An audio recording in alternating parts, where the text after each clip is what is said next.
Welcome, everybody, to another episode of the Urban Retrospect.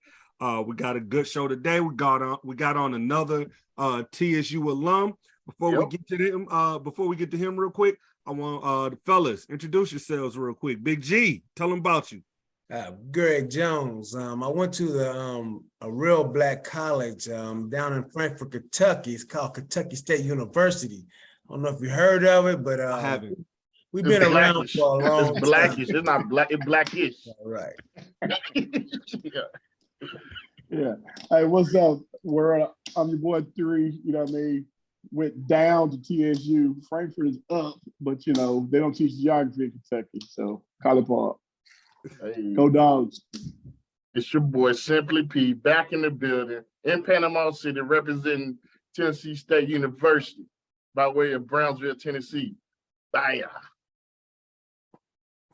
Wes, Big West. Let's get it. Scott Jones. This is Scott Jones representing Nashville, Tennessee, graduate of Hey. Indiana State University, and a member of Kappa Alpha Psi There Fraternity you go. Incorporated. Yo, baby. Left that part. And we made it through everybody else, and ain't nobody mentioned this stuff.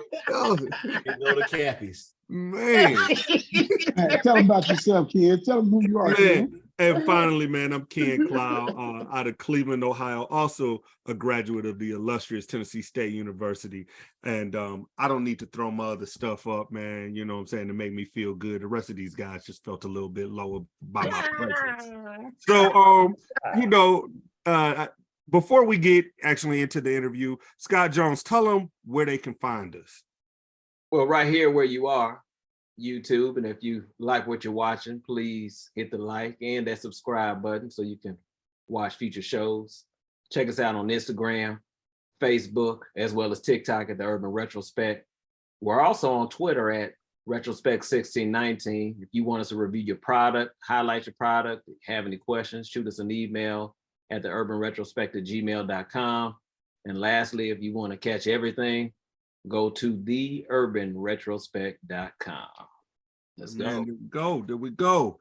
All right. More everybody. organized in the House GOP. You ain't never lied. So everybody, as I said, today's guest is also a graduate of TTTSSSU, the best HBCU in the land, Tennessee State University. He was also a hooper. He was a baller. We talk about somebody who averaged 25 points per game in high school and was voted one of the top ballers in LA, up there with B. Diddy. We got a question about that coming up a little bit later too. He currently is a private chef and caterer and the owner of Thunderbolt Cookies, the product that we are actually going over and we ordered. They're pretty good. I had to stop eating it because this was getting a little tight. So you know what I'm saying? And we'll jump into all of that. But welcome everybody to one and only Mr. Darnai Thomas. How you doing? Thanks for coming on. Yes, sir. Blessings, my brother. Blessings. Happy New Year, man. Happy 2023. You feel me? Yeah, Happy Yes, New sir. Year. Yes. For sure, man. So D, I want to again say thank you for taking the time to be on the show, man. We are going to ask you some silly questions and some serious questions, but most of all, we're gonna have fun. This is gonna be straight Court Villa TSU style. You know what I'm saying? That's how this is going. Hey, All right. boy. What you doing right Yeah, there? you talking real grimy. Yeah. That's how we do it, man. So That's a this or that right there, Ken. man, ain't it? Don't worry. We coming. I might throw in a Yeah. bonus. Yes. So look, man, the first one is let's start with how I came to know you and where I met you, as we just said, Tennessee State University. How did Yes, you sir. go from a kid growing up in LA hooping and then come all the way over to Nashville? What was that journey? Man, kind of crazy, bro. What really happened, to be quite honest with you, was I had some offers to different places, man, but I didn't really have the right grades to get in where I wanted to go. And TSU came on kind of late, to be honest. I had a coach that I had played AAU ball with that actually was an assistant coach down there. And you know, just through conversation with him and him trying to figure out what I was going to do, he threw the opportunity on the table to come down there and check that out. And honestly, growing up, I'd always wanted to go to an HBCU, but I didn't know of any that were Division I. Or at least I hadn't done the research to find out which ones were Division I, and not just Division I, but in a conference that was respectable. So for me, TSU was dope because it was an HBCU that played in a predominantly white conference, as opposed to playing in like the MEAC or the SWAC or, you know, no disrespect to any of those conferences, but just being on a different viewpoint as far as, you know, if you got aspirations to go into the NBA, it's a much bigger leap going from one of the predominantly Black conferences than going from something where it's like a, you know, a white conference, a mid-major, you know, somewhere where there's more than just predominantly Black schools in that conference. So you're gonna get a different look as far as the opportunities to take yourself to the next level. So that was one of the main reasons that I ended up coming to TSU, man, because it kind of checked off the boxes for me to be able to go to an HBCU to play D1 ball and to play in a conference that was not considered like just kind of like a lower level, as we kind of see now as you know, the light has been shined on HBCU football more or less than necessarily basketball. But even with the football, you know, there was a lot of people wondering why Deion decided to go take an HBCU job. And then what he's done so far in turning that whole program around lets you know how much talent is really at these HBCUs that a lot of people don't get a chance to see. Right. That's right. I got a follow-up question on that. So, you know how Deion pulled Travis Hunter, right? Yeah. He pulled him because they did a recruiting trip during Jackson State homecoming. Absolutely. So did you have a recruit trip to TSU homecoming? I didn't, bro. To be honest with you, I didn't even realize kind of what I was getting myself into going to TSU. My recruiter, cat named George Parker out of Memphis, my guy, we called him GP. One thing that stood out to me when he was recruiting me, bro, was, and I'm sure y'all can attest to it, that went to state, he was like, bruh, it's like 30-1 down here. Man, I You know was what I mean? wondering if you was keeping And man, I had never heard no odds like that in my life, bro. You know what I'm saying? So I didn't need a whole lot of recruiting, bro. I just needed, you know, to know that, you know, my situation was gonna be cool. And outside of that, man, I pretty much just packed up and came. Yeah. That's cool. All right. For those people that are listening, by the way, what he's saying is 100% legit. Let's look at people like John Morant, who went to Murray State. You know what I mean? A couple other guys went to the Saluki, those small mid-major schools. That's what you got to do, man. Don't always think everybody got to go. Don't forget, we got a dude, Robert Covington. Covington. Okay. You know what I mean? But even the older, you know, some of the older cats, you know, you got Carlos. You know, Carlos. He was yeah, there with us. yeah. Absolutely. Mason. Absolutely. R.I.P. Anthony Mason, even Yes, though sir. he's in that Biggie song. I don't know about that. Good. Who's next? All right, cool. So let me ask you this, man. So how do you become a D1 athlete from college to a chef? Good question. You know, I'll be honest, man. I've always had a passion for cooking. I grew up in a family that did a lot of cooking. I'm sure y'all might have grown up in the same type of households where, you know, pops get down, moms get down. You go to your grandparents' house, they cooking. You know, so I feel like I got it honest, but I never really tapped into, you know, trying to really go that route. I will say though, tying in the TSU link, and this is crazy, man. Like, y'all remember when everybody started getting them stamps around the campus, right? Mm-hmm. So that's really when a lot of my cooking started to kick off, because I didn't have to go to the CAF no more, or to, you know, the student center to get nothing to eat. I could basically, you know, get some stamps from the homie, or if the homie want to go to the store or whatever. Since I had wheels, we go over to Kroger, man, and just snatch up a bunch of stuff and throw it in the crib, and then we just start cooking at the house, you know. And none of my roommates really cooked too much, so they kind of looked at me to just go ahead and do what I was gonna do, whatever I want to make.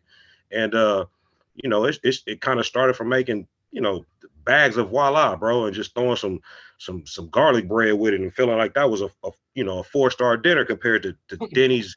I mean, the Wendy's, dollar menu at the time. You know what I'm saying? Or going to the Amoco and getting them chicken fingers. So, we just we just started doing that, man. And then, as I kept cooking and kept doing stuff for different people, I had an opportunity, man, a few years later down the road, to take myself to culinary school. I had been working, doing my thing in the corporate world for I think I had been working for 7-8 years, man, doing sales.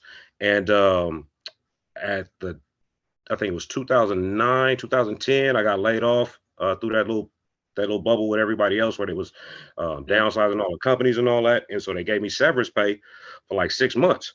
So I didn't have to worry about really getting a job. So I said, well, this is the best time for me to, if I'm going to go to school, to go do it now. So I ended up going to the Art Institute in Nashville. And I stayed there for about a year. And then I had to drop out because that was just busting my pockets. It's like $25,000 a year to go to culinary school if you're going to the Art Institute. Being back at home, we actually got trade schools you can go to where it's way less. It's a few $100s a semester for you to go. But being out there, I had to just take what I could get. So I ended up going to the Culinary Art Institute out there, learning my fundamentals and some of the basics. And then, I ended up moving back home about a year later. And I dibbled and dabbled in a couple of things out here, tried to get a few dollars the way I could. And I ended up just saying, fuck it, man, and just jumping back in full-fledged with just cooking and just figuring it out from there. Basically, it was a survival thing. I mean, not even necessarily survival. I always wanted to do it, but it ended up being something where I could actually pursue it at this point. You know what I mean? And then you get to a point of kind of figuring out whether you want to continue to do what you've been doing, you know what I mean? And where that path might lead you, as far as just the regular 9-to-5 stuff, or if you want to just go in and jump out the window in this dream and see where it take you. You know what I mean? So it took a minute for me, man, to just really jump out there, because that stability, man, of being able to go to work every day, and no matter what type of performance you give, you're gonna get paid in 2 weeks. You know what I mean? And have them benefits and all that other stuff that you can rely on, versus just saying, man, I'm gonna figure it out. You know what I'm saying? So fortunately for me, I was blessed enough to be able to come back home, have a setup where my people had me where I didn't have to worry about rent for a while, and getting myself back on my feet like that, and I could just really concentrate on just trying to build and start something from scratch. So that's pretty much how that took off. That's what's up. So opportunity led to passion, and what God got for you can't nobody else get but you anyway. I'm gonna say a closed door. There you go. A closed door led to it. You know what I mean? Because sometimes we don't realize, man, when you get fired or let go, that's one of the worst feelings in the world, bro. You like, man, what am I supposed to be doing now? Especially if you had a gig where you was actually making some chips, it's like you the next thing you trying to figure out is, how do I duplicate what I just had?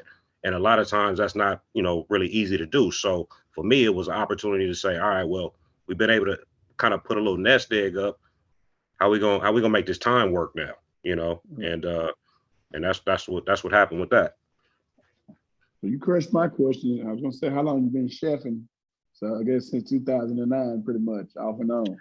I say since about 2012, because I kept trying to kind of, still stay in the 9-to-5 situation. Like I said, I wasn't fully committed to it. I was still trying to stay on the stable path, the path that kind of like my family had raised me to be on, versus the entrepreneurial path where it's like, you gotta take some chance, you gotta take some risks, you gotta put yourself out there and roll the dice on a lot of situations. So are you a private chef? Yeah. Okay. So explain me the in and outs of a private chef.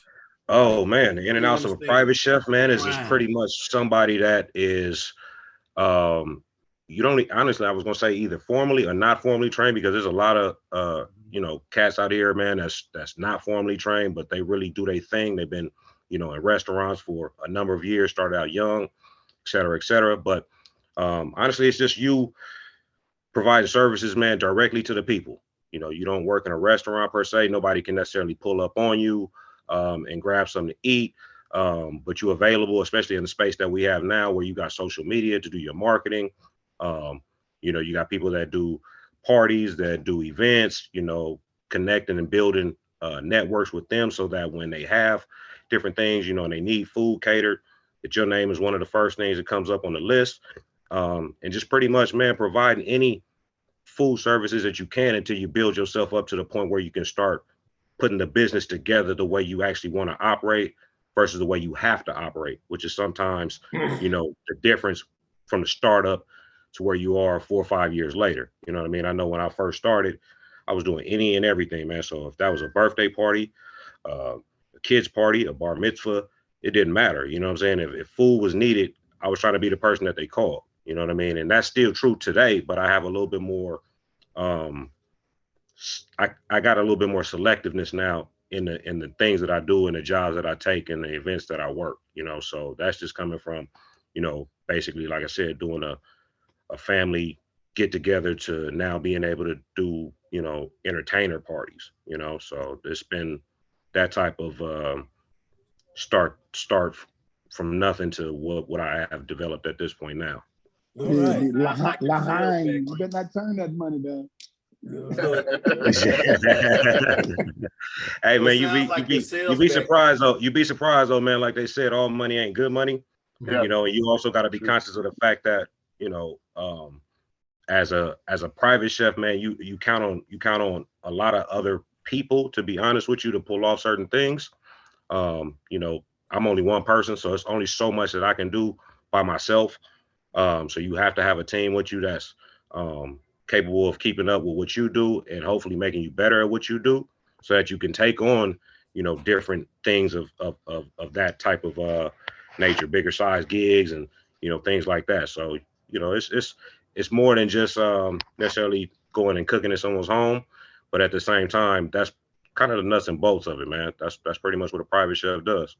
Do you have a sous chef, or is that too far away, or how does that No, work? it's really more so, and I think I'm probably like a lot of private chefs and dudes that kind of, you know, get out here and get it out the mud, so to speak. They got, you know, a team of people that they just rock with. So fortunately for me, one of my best friends is also a chef. You know what I mean? So we collaborate on a lot of stuff. If it's something that I feel like I need to bring him in on, I try to make sure that, like, even when I'm, scheduling out the date of the event and whether I'm available to be able to take it, sometimes it's based upon whether I can get him to come or not. You know what I mean? Because if it's, let's say, you know, an event, they got 100 people that they're trying to feed and they're doing XYZ as far as the courses, I may need 2 or 3 people to come help me to be able to actually execute the deal. Because if I can't get those 2 or 3 people to help me, I probably need to turn that deal down versus me trying to figure out how to do it by myself and it turned out not to be a good thing. You know what I mean?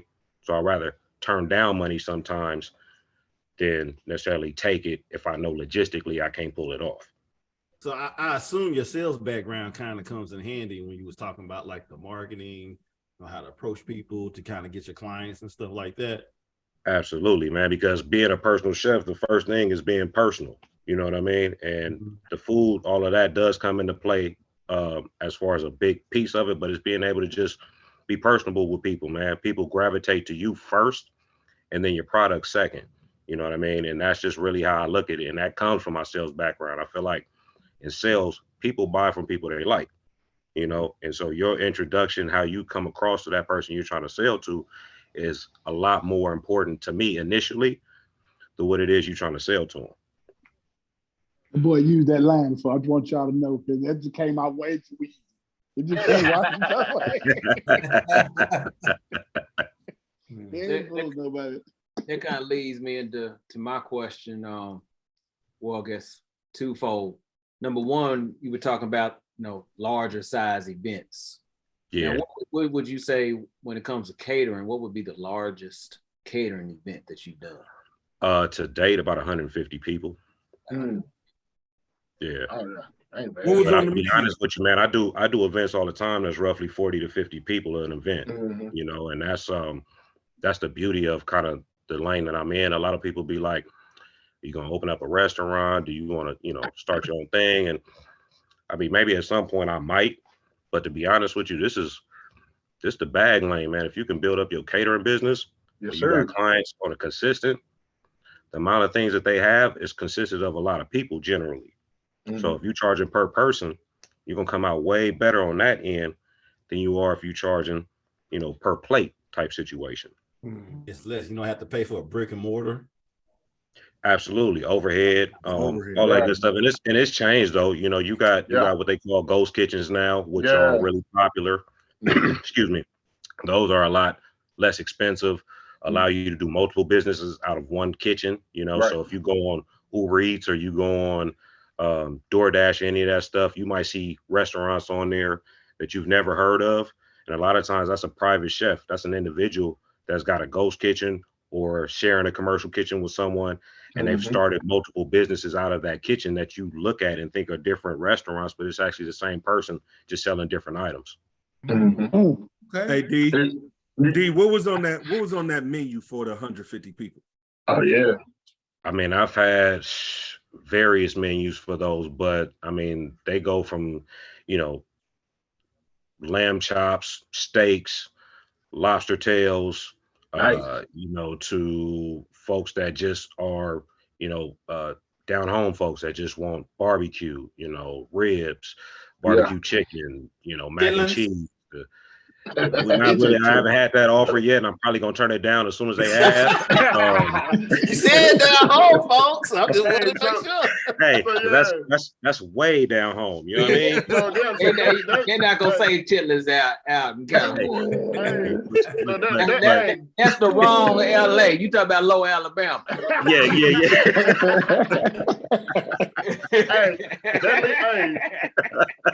Hey, dude, that leads to my question. You already stated. But listen, don't get it twisted. All my folks is from the South. So my grandparents from my mom's side, they're from Bernice, Louisiana. If y'all never heard of it, it's cool.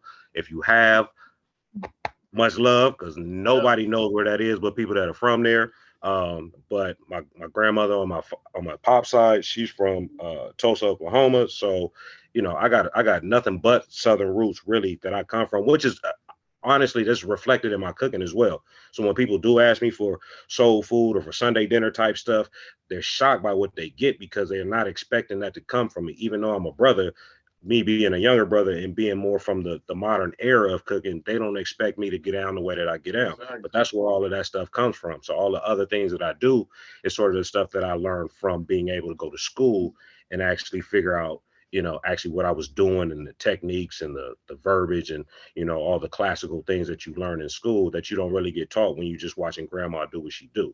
Okay. Yeah, that leads to my question, man. So you know, you come to TSU. You know, we all family. So you already stated that you have a lot of people in your family that cook, that are chefs. So my question is, how much of your cooking do you include the Southern style? So you came to TSU, I know you adapted some of our cooking and some of our slang. But how much of that you include in your menu, your cooking style, the Southern food? I think it's probably about 40% of what I do, man. But everything I do is based on the client, to be honest with you. I don't have a catering menu that I give out that's just kind of static and has all this different stuff on it. I like to build my menu based on what you want, you know, and then from there, if it's something that I've never made before or something that I have to figure out what to do, that's where the schooling comes in at. That's where the training comes in at, because they give you the foundation of being able to take any pretty much recipe, any cultural, you know, dish and be able to make it based on what the instructions are that it takes to make the dish. Now, if you can locate the items as far as particular things that may be specific to that nationality's culture, as far as spices and different things like that.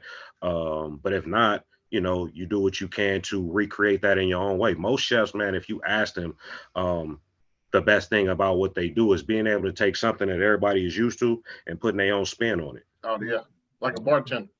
Yeah, absolutely. You know, because you're gonna get taught a certain way to make something. Yep. But all of us that's on here right now, give you a prime example. If we all went to culinary school at the same time, right? And this is something that I realized when I was there, we all gonna make the exact same dish, right? They're gonna give us the exact same recipe, exact same ingredients, all that, right? We gonna all make the same exact dish, but each one of our dishes is gonna taste a little bit different. Yeah. You know why that is? Is because basically, even though we all got the same ingredients and we all got the same measurements and all that, you might put just a little bit more salt on yours. Kim might put just a little bit more pepper on his. You know, I might use maybe a little bit less butter in mine. You know what I mean? So at the end of the day, depending on how our palate is, or the person that is the chef, depending on how their palate is, when you take that plate up there, she might like yours more than she like mine, but we use the exact same stuff. Mm. So CP, what he's saying is, for Brownsville, they make poke salad. For the Asians, they got the bok choy. And then for us, they got the collard greens. You know what I mean? I want no post salad though. But they all the You don't same. want to They eat all no be, post they all salad. If you the eat process post of salad, making them you is all the country. same. You know what I'm saying? Yeah. So even Post though salad, though. culturally we come from different backgrounds, Yeah. bok choy, like you said, you know, cabbage, kale, whatever, it's all cooked the same, man. You know what I mean? They do that with dumplings. Every culture has like their own dumplings. You know what I'm saying? Post salad. Yeah, You know and what post salad is? it's super similar, man, to how we are. Like I say, by family, you know, even though all black folks are black folks, by family we do stuff a little bit different, you know. Yeah. So your mom's Well, might, you know, a poke salad you know, comes from bake her our house, yams. My like, mom might boil hers. You know what I'm saying? But we still getting yams on that Sunday. Yeah. You know, poke salad grows outside of outhouses in the country. That's not the only place it grows. It's not That's collard where, greens. that's where it grows. In It ain't cotton collard beds. greens. So I got a quick question for you. Yeah. Do you prefer cooking or baking? And in each one of them, what's your specialty? Cooking, bro, because I didn't go to school for baking, to be There you honest go. with you. Not to jump ahead, but the cookie stuff came out of a love for eating cookies, to be honest with you, bro. My aunt used to make me dough and send it back with me when I would come home from school. So I Okay. bring it back to the crib and I just bake them up and I just eat them, whatever. And it got to a point where I couldn't keep waiting on her to send me dough. So I just asked her what the recipe was to make the cookie dough. And she busted my bubble, so to speak, and told me it was the recipe on the back of a bag of the Toll House chocolate chips. So Yeah. that same recipe that's on the back of that bag is what she was making me the whole time. I just didn't know. Okay. So when she told me that, I was like, okay, well, hell, I got a college degree. I think I can figure out how to do this myself at this point. You know what I mean? Don't seem too complicated if I just go buy all the stuff. All right. So that pretty much was like the kickoff of it, man. And I started making up my own little joints, and people would come by my house, and I just offer it to them or whatnot. And after a while, folks start saying, man, you need to really look at possibly start selling this stuff. I wasn't really tripping on it, but it was like, well, so many people keep saying that, I might as well just start doing it, So lo and behold, the hustle kicked off, and man, we've been doing it ever since. There you go. Flat out. All right. So what's your favorite, not necessarily your best dish or cookie, what's your favorite one to prepare, cookie or dish? Your go-to. You're trying to put that fake and bake on them. And you know what I mean? I'll be honest, man. I'll say what's most requested from me, and this is for people that have actually had it before, is my shrimp and grits. Okay. That's probably the most requested item for me as far as food. I don't know why. You know what I mean? To be honest with you, I mean, I know what I do with it, but I don't think that it's something that you've never had before. But I think the way that I combine the ingredients, because I like to put food together, man, based on how I think it should taste good. You know what I'm saying? So I might combine stuff, for instance, with my shrimp and grits. I feel like there's multiple ways you can have it. I don't do the kind where you have a bunch of sauce all over your stuff. You know what I mean? I more so want you to taste the grits. I want you to taste the shrimp, but I also add like chicken apple sausage to mine, diced up chicken apple sausage to mine. I might throw bacon bits on top of it, green onions, just so it's more so a full dish as opposed to what you just kind of see with most people, where it's shrimp and grits and a bunch of sauce poured on top. Baking wise though, bro, I'd probably say, I honestly, I don't have a favorite cookie baking wise, because for me, even the cookies that are on my menu, I cut that all the way down. My original menu, bro, had probably about 20 something cookies on it, because cookies is something that honestly every individual can create their own cookie. So all of us on here right now could basically create a different cookie than any of us would have thought of to make, just based on our own preferences and on our things that we would like to have in there. And sometimes I ask people that, like, if you could have a perfect cookie, what would it be? What would be in it? because my that white idea, chocolate macadamia, let's Boy. start right there. Like Boy. hey, Big G. that's the joint. Hey man, listen, I gotta stay away from that. My bad. I got excited. That was the fat boy that came out. Hey, He going but you home. know what, kid? That's the reaction I get from people. So honestly, bro, that was part of why the hustle kicked off, because those were the honest reactions I would get from people from just messing around, throwing stuff together. I don't even know where I came up with that cookie from, bro. It just sounded good to me. You know what I'm saying? So I put it together and boom, I put it out and see what people feel about it. And most people was like, yo, that's a winner. You know what I mean? So I'm like, okay, well, let me figure out what else I can do with this. And I noticed that once I figured out how to basically master the base dough that I was making, you could throw anything in there, bro. Mm-hmm. Any ingredients you want to mix in there from that point, it's going to be up to your preference. So that's why I say, as far as what I do, it's almost like the bigger goal of it is to be able to provide something where, I don't know in each state that you guys are in, if there's a particular cookie company that everybody kind of like fucks with or whatnot. I know out here on the West Coast, it was like Miss Fields is one of the major cookie companies out here. I don't know if y'all heard of that. Yeah. I know when I was in Nashville, I think it was Christie Cookies was the joint that was in the mall or whatever. Basically, my long-term goal of it was to be able to have a spot where people would come in, you'd already have the house cookies, which are the cookies I came up with myself.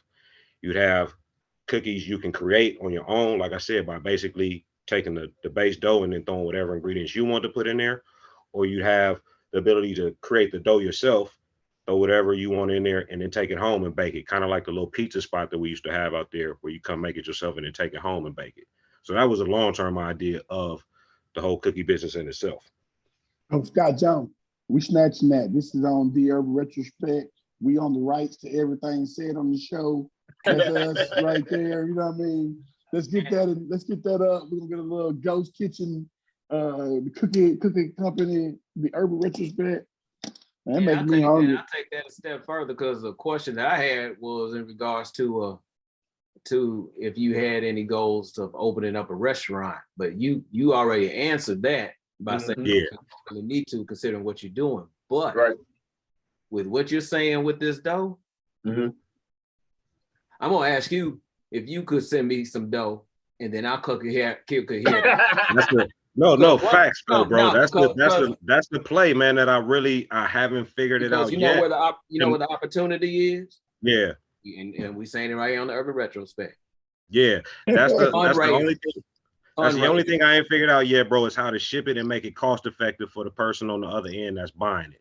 Because with the shipping I got to have dry ice and all this other packaging in there to make sure that it gets to you and it's still edible and hasn't spoiled or rotted. So that's the only reason that I haven't shipped dough. But I am definitely trying to figure out a cost-effective way of doing that, because even with shipping just the cookies, bro, like that shit hella expensive. It's crazy just trying to ship as a small business out here, bro. Like you got to be moving real units in order for them to give you a deal on shipping. If not, your customer's gonna pay half of what they purchasing. They're gonna pay half of that in shipping. Well, see, that goes back to the customer about how bad they really want it. Facts. Yeah. So I'll spend $15 for you to send some dough to me to cook. Absolutely. That's how bad I want it. I do that with some juice from a company that we brought here on the show from Indianapolis. Been doing it once a week for the last 2 years now. Yeah. So it's really all about, like we talked about this when we first started doing it, but just changing folks' habits. What you're offering isn't something that you can just go to the grocery store and just get some cookies that are like this. Right. So you pay a little bit more money for the cookies to come to you. Right.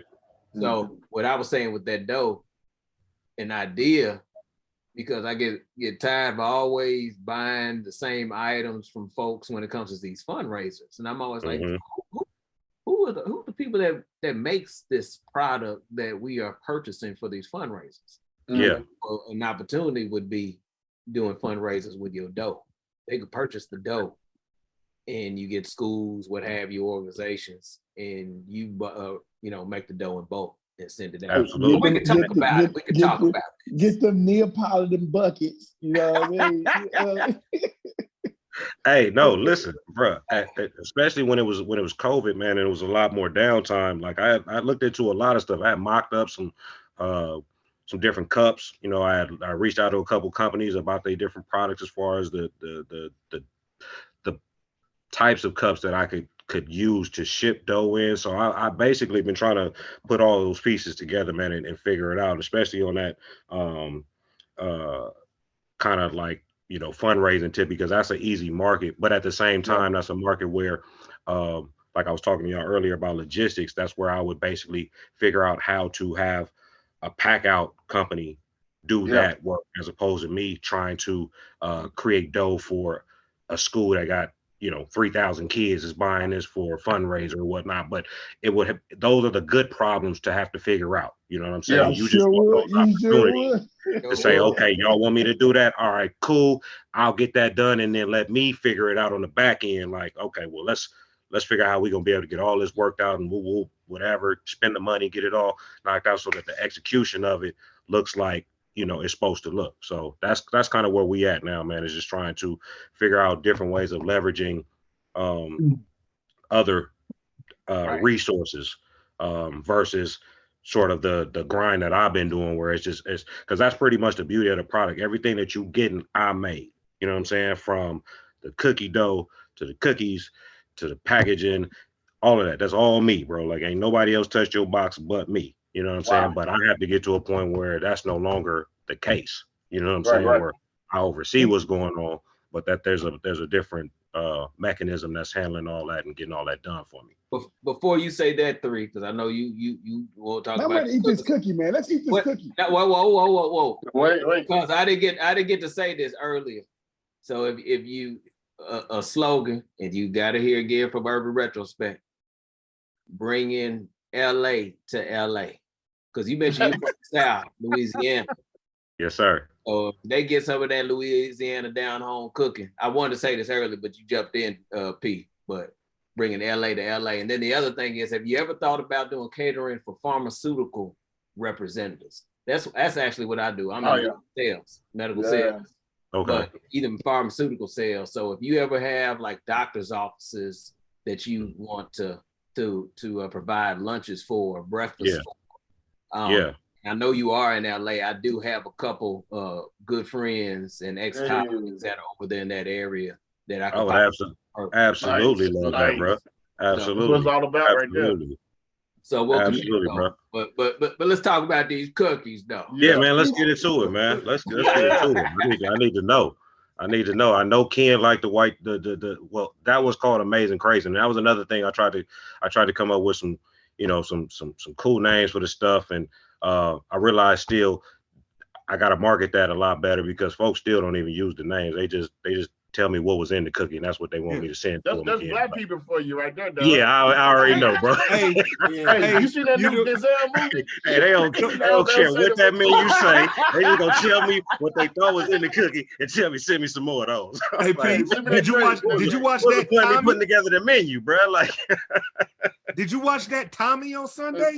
Exactly. Tommy, they don't even know what it's called. Yeah, we didn't say the name, man. And you know exactly who we talking about, too. Yeah, you know what I mean. But I try to keep the concept of it cool, man. Keep it more fresh. You know what I mean? It's more of a kid's love. You know what I'm saying, as far as cookies. But even adults love it, obviously, because we were kids. But it's I try to keep it kid friendly, but still had a swag of the era we came through, man. You know, and I give a shout out to Slim and Huskies, man, because I feel like the wavelength that they on is the wavelength that I was on when I created this, and kind of the concept behind it, and just trying to merge, you know, something that's more from a nostalgic time in our life with what we are now and where things have gotten to, and how we move, and you know, as far as our generation is concerned, man. So question I do have for y'all before y'all jump into the cookies is, how do y'all feel about the actual, like, the box, how it came to y'all, how it's presented to y'all? Because one thing for me is I feel like I need a lady for this portion of my business, because they're really good at making making things look Visual. nice and Visual. cute, and finding the right materials and boxes and all that good stuff. You know what I'm saying? So everything you saw there was pretty much some masculine sort of packaging. You know what I'm saying? Hey, when you talking to dudes, we didn't care. We didn't But care. I'm sure y'all fellas understand, man. We just got out of Christmas. I know y'all done wrapped no gifts. You know what I'm saying? Y'all know where y'all sent them gifts to get You wrapped. already know, man. You already know, man. See, from now on, now you got some homework because you got to go ring that bell and light. We talk about the packaging and the shipping experience. You beating us to it. We're about to give you that right now. You getting it up front. All right. So I'm gonna go first because I'm not gonna sit here and wait while y'all keep talking about these cookies, man. All right. So Thunderbolt cookie packaging is very clean and it arrived on time. It was UPS, United States Postal Service, and it was delicious. And I've been eyeballing this one right here. So I had one of the cookies with chocolate chip already, right? But I'm an oatmeal raisin fiend. So I'm going to pull this out. So you're gonna jump into that. You're gonna jump into that spodioti. Spodioti. You feel me? It's the government name. Come on, man. Government name. Look, the cellophane is fine. The TSU blue and white is good. We got another partner. We did some cookies a while back. He used like little streamer type thing, but you know what I mean? It's good. The dough, the texture. Let's get into this texture quick. Ladies and gentlemen, this cookie does not fall apart. You know what I mean? It does not fall apart. When you bring it breaks, but you didn't see a single crumb fall, but it's soft, it's moist. You know what I mean? He really having a fat kid moment right now. All right, hey, You know what I'm saying? enjoy. Bro, Oh my goodness. Oh my goodness. Hey man, this is so real. He's honest right now, dog. Yeah. Hey, we've seen this look on his face before, man. I feel like This is the crazy thing about it, fellas. This is the crazy thing about it, right? I made those. When did I tell you I was shipping them off, Ken? Tuesday? Yeah. So if you really think about it, by the time they got to y'all, they had already been in the box for 3 days. Nice. Now imagine if you had got those the day I made them. You feel what I'm saying? Yeah. See, that's a whole different experience, bro. Yeah, it is. Getting them fresh out and handed to you warm or hot or however you want to do it, or even day of, whole different experience, bro. Wow. So I feel like I'm even cheating the folks that I have to send the cookies out to, because y'all not even getting that full get down. But when bro get his dough, he gonna be able to explain that a whole lot clearer than I'm able to explain it. Because trust me, it's a whole different vibe, bro. Is it butter to give it that nice crust on the bottom? You know what I mean? Yeah, and that parchment paper. And that parchment paper. Yeah. Say that again. Clean break. Clean break. This man like he had a McDonald's commercial. That boy, no, man. He is having, like Wes said, he having a real fat boy moment. Fat boy moment, boy. Enjoy. I love it. I love it, bro. That's that honest reaction, bro. Every time. Look, man. So I got mine, D. And honestly, I was like, this is not gonna meet with my goals right now. You know what I'm saying? Like it is not. Because I sat there, opened up, said, man, you gotta be kidding me, man. And then it's about to be, the new year. And I'm like, oh, dog. I ain't even gonna lie. I sampled each one. I had to take the rest of them to work and leave them at work today because I was like, man, I'm gonna destroy this box. You know what I'm saying? So everything was good. I can't beat Three's reaction at all, and I'm not even gonna try. I would say this because you just asked about bringing in a lady. You're right, they are pretty. You know what I'm saying? And when you for anybody out here who's not married, ain't had a long time girl, they bring some nice stuff into your house, your relationship. Correct. But I mean, it's just a colorful, more beautiful way of looking at life. They just get presentation. You know what I'm saying? They get it, man. They understand. So I would say, you can bring it in because I will tell you, like you got the hard white box. It looks like a regular cookie box. But sometimes it's those little pieces of flair that these ladies see. just spice up the I presentation. ain't gonna even lie. I wouldn't look for the flare, bro. But because my brain ain't really zoned in on that, I don't even know what the good flare is to look for. And then listen, I'm gonna give you a little bit of game too. So we've looked at like the metrics of who watches this show, right? Mm-hmm. It's ladies that watch this show more than men. Really? Right?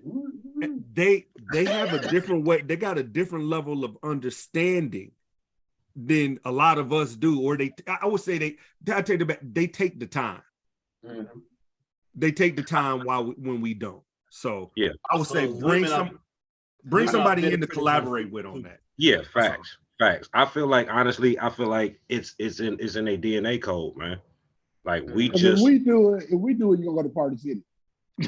yeah, but even if we do, we asking the young lady that work at Party City what stuff I need to even pull this off.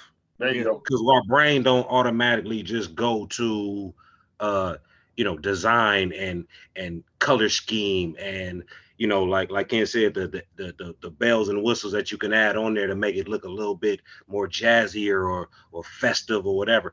Y'all lucky y'all got the blue and white paper that you got in there, because that's where I thought I was being genius by throwing that in there for my TSU. I went to the dollar store. I went and got y'all blue and white tissue paper as opposed to throwing any other colors in there that I might have thrown in there before, because that's how my brain worked, bro. Yeah, it's all right. Yeah. When let me get my guys a blue and white tissue paper for this. The greatest university. It's okay with y'all. I like to go next, and the only reason why is if you see over my shoulder here, this right here is the bench that I take all the photos on when they enter my door. Yeah. Okay. These cookies came in. They came in the box, nicely packaged, nicely wrapped, and they were sitting right here on this bench. And I said, Ken a message. I said, "Hey, can we go ahead and eat these?" Yeah. And then even my wife was like, "Okay, so what we gonna do about those cookies on that bench? We can go ahead and eat." I said, "Let me find out from Ken first if we can do that." So we were able to bust them out, and I actually had tore them cookies up. You know what I'm saying? All right. So this is what you provided us right here. Yeah, nice. Hey, and don't feel bad, fellas. Don't feel bad at all, man. I've literally watched people tear up half a bag right in front of me, bro, before they even really get to their car. Yeah. And I mentioned the Mrs. that was her only complaint is what, and it's not necessarily a complaint, but what you said as far as the packaging. Yes, sir. And just needing that female touch. And yes, sir. We had somebody else on here that had very nice packaging, and guess who was in charge of any and everything that had to do with that packaging? And that was his significant other. Right. Yes, sir. So you hit that right on the nose with that. But now we tore those cookies up. I was talking to my wife this morning. I said, "Oh yeah, we have to record tonight. What you recording?" I said, "The cookies." I said, "What you think?" She said, "Good and gone." The G&G.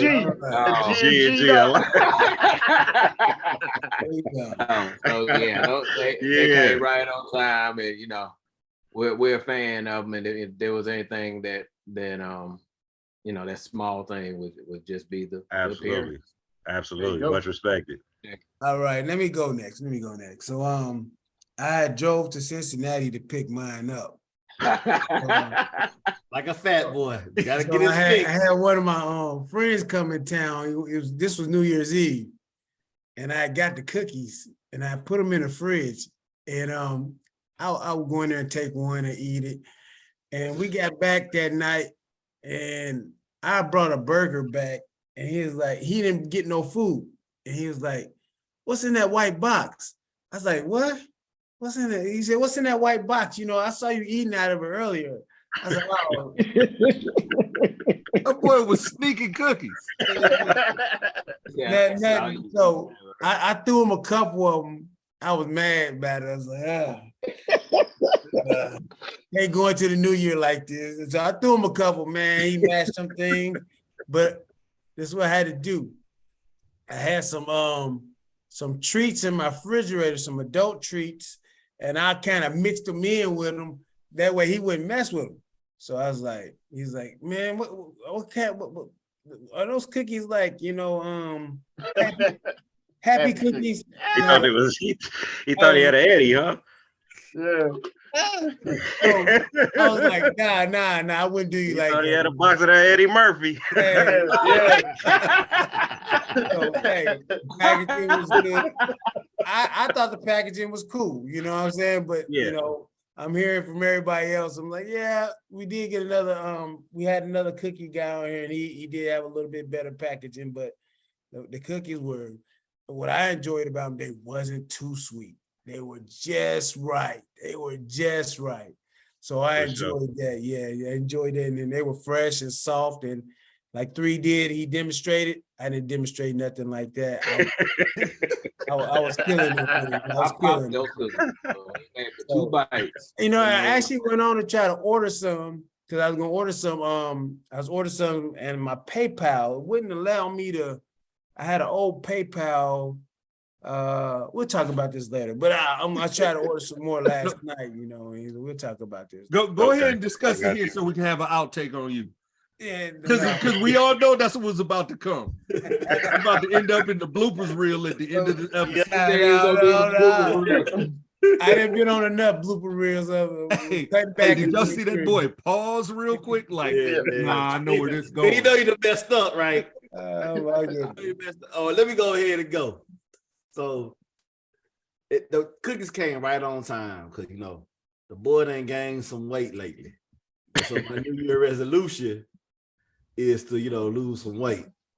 And so I had this box of cookies and I snuck them down because when they came in, my folks didn't know what they were. And so I snuck them down to my man cave. And for the last 2 days before New Year's, I just been snacking on them, and they've been pretty good. Now, as far as me, I don't care about the package. Yeah, I'm basic. So just give me the food.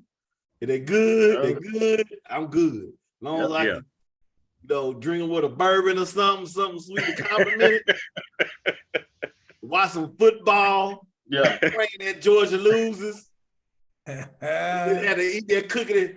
Had to have my sorrows after they won, when it should have been a targeting. But anyway, I digress. But they were good, man. I really like the ones, and like I'm just like them black folks you said don't know the name and stuff. So I like the white chocolate with the cranberry. Yeah. That shit was slamming. And then the shit with the nuts. It was a chocolate chip with the joint. Yeah. Yeah, that shit was good too. Okay. I knew P was gonna get weak. I'm sorry. I knew P was gonna lose it, man. You said that a little bit too hard. The chocolate chips were pretty good, man. I like the chocolate chips. The one with the nuts. That's all in my mouth. I don't know the name of it. What you know the one with the nuts. You mean these nuts? He said what with these nuts. Oh man. They were pretty good, man. The one with the nuts. I think we found what's going at the end. All right, so let me go last night, dog. So my cookies came early. Ken like, hey man, you gonna get them cookies on Tuesday. I got mine on Saturday, maybe even Friday. I don't go to my mail all the time. But man, open up that white box. Yeah, I opened up that white box. I'm like, hey, I'm basic, man. I'm like West. Long as what's inside is good, you know.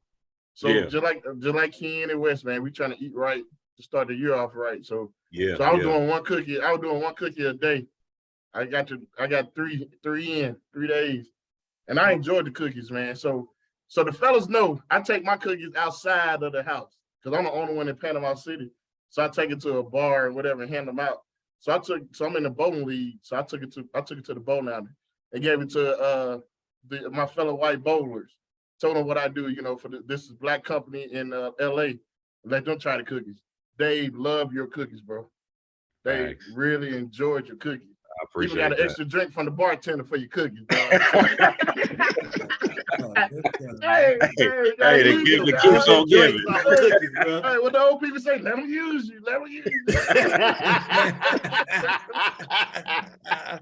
Hey, man, but when I gave her the package, she was like, "Hey, these the funny cookies? These the funny cookies?" I was like, "No." She thought they were, but yeah, man, they enjoyed it, man. They love your cookies, bro. Hey, I appreciate that, bro. Yeah.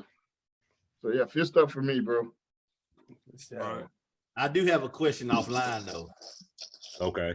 I already know. I know where this is going. So yeah. Yep, me too. All right, Look, man. look. Hey, kid, I'm gonna just say yeah. Yeah. Yeah. That's all you know exactly what I'm about to be at. Yeah. The answer is yeah, bro. All right, cool. I'm still gonna take this out though. I didn't want to say it while I was over there. I said, I know what you're talking pop about. the edible. Scott, I'm still taking this out though. That's all you need to know. The answer is yeah. Yeah. I told the cookie with the nuts in it. They got nuts. Ain't gonna lie, pop the They got edible nuts and pull them cookies up, bro. Oh Dave. man. Hey, here's Here we go. one. Look, Here's man, I one. told you this was gonna be fun, man. Oh Hey, man, Ken, yeah. Ken. Yeah. What up? Let me throw one in there. For sure. D, put Yeah. 3-4 business cards in each box next time. Oh yeah. Okay. Yeah. Definitely. Forgot that. And Good then point. one other thing is maybe a label of what the cookie is. Each one was because see, this is the thing though. Typically, I don't even do variety boxes. I actually did those for y'all. So Okay. normally They they were just good, be one though. kind, and I'd had a label on the box of which kind they are. There you go. Yeah. Okay. Yeah. Yeah. That's why I said variety box. Yeah. Variety pack on the box or variety box. Yeah. So are you working on any new cookies, bro? What you got in the Man, I be throwing new cookies together all the time. That's the beauty in being able to make them for yourself, bro. You can make them whenever you want to. You make whatever up you want to, you know. So I just be messing around with different chocolates and different bars of chocolate, different nice. Bags of chocolate. So I go through Ghirardelli, Hershey's, Toll House. Right now I've been using a lot of Ghirardelli bar chocolate. So I'm trying to get more into that. I've been seeing the trend go towards more of the super big, chunky. Yeah, the chunkies. I've been those people doing $5 a cookie type situation with Crumble Cookies and Le'Veon Bakery and some of these other spots. Because we got a number of different cookie spots that opened up out here, man. It's it's kind of been an explosion of them. So just trying to come up with some different stuff, man, that I can keep going with the trends that's happening at this point. But staying in my lane at the same time, though, bro. Because what I do is what I do, and shit, I feel like ain't nobody doing it like me anyway. So the functionality of being like an entrepreneur, this is just something just to kind of throw out there in the conversation. But even stuff like that, right? Like I had to get someone to build the site for me because that's not my strength. Right. And the time it would take me to do that on my own versus actually paying some money out to have somebody else do it. You know what I mean? That's part of the business relationship. But taking it a step further, I even had to figure out for myself, once the site was built, how do I operate it? Because I can't keep reaching out to the person that built it to get everything done on it that I'm gonna need to get done in real time.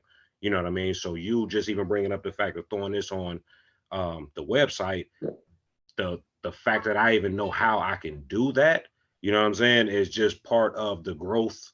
And when I started this to now where I'm at with it and how much more invested I had to be in my own business to even be able to know how to even do things like you're talking about right now, because it's so many moving parts, man, to just trying to start a business, run it, maintain it, and build it and scale it, that as the actual sort of creator, you know what I'm saying, that side of your brain doesn't always connect with what has to be done logistically, business wise,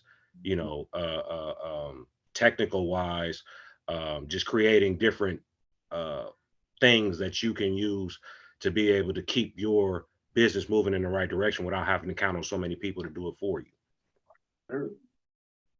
Damn, that was one of the discussions we done had. That shit sounds good. I got a quick question right off the rip.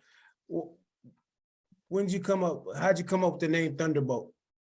It's actually my grandfather's nickname. Okay, So cool. with him being pretty much my culinary influence, I just, thought it was right to sort of pay homage to my family, you know what I mean, to the person that kind of kicked it off for us. All right, dope. And it gives my family something to attach themselves to as well, because Nice. they can run with that as well and not feel like it's something that's just me, but it's us. I thought it was like the James Bond movie. Thunderbolt. That's one of my favorite ones. I thought Big G was about to ask why you didn't go to K-State. K-State, Cookie State. And what made you choose Tennessee State? Hey. You could go to KSU. Hey, do you have I saw there's so much nuts and different things in there. Do you have the ability, or do you even want to go into the lane of doing a hyperallergenic cookie? Like, I got a daughter that can't eat nuts, so she can't have none of the cookies because I don't know if they're all made at the same time. Yeah, well, that's something that I do basically just based on customer by customer. If they let me know that they need something that does not have nuts in it, they'd like to have one of the cookies that are available without nuts. Generally speaking, I can just make that customized for them. You know what I mean?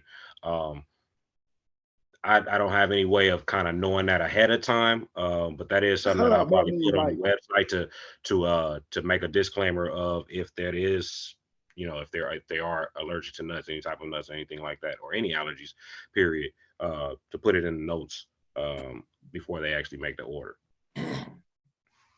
But one good thing about that, 3, is if you want to have a dessert that you don't want your kids to touch. Had it in the bedroom, keep it in there, keep away from the kids.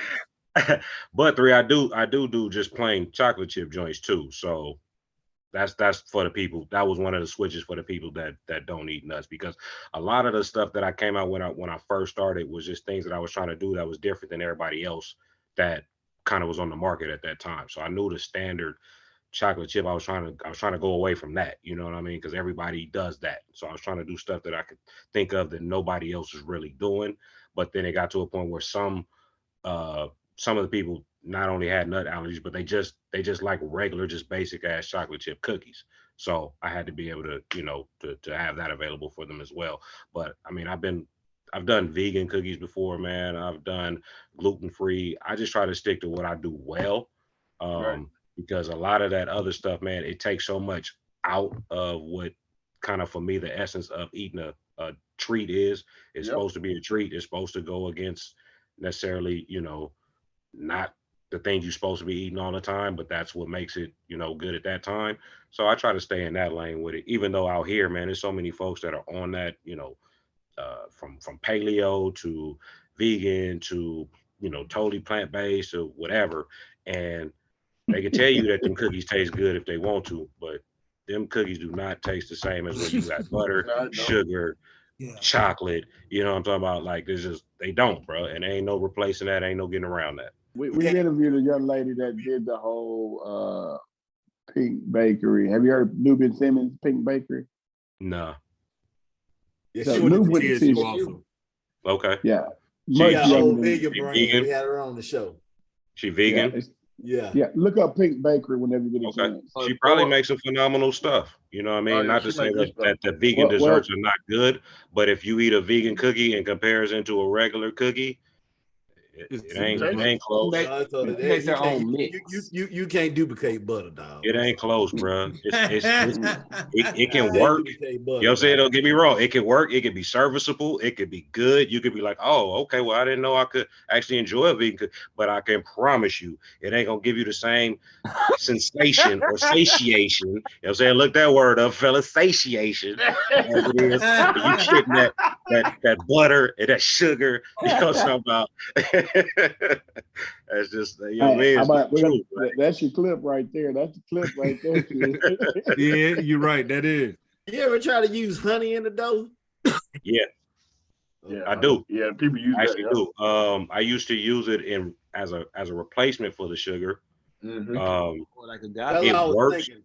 It works, but again, it ain't the same. You know what I mean?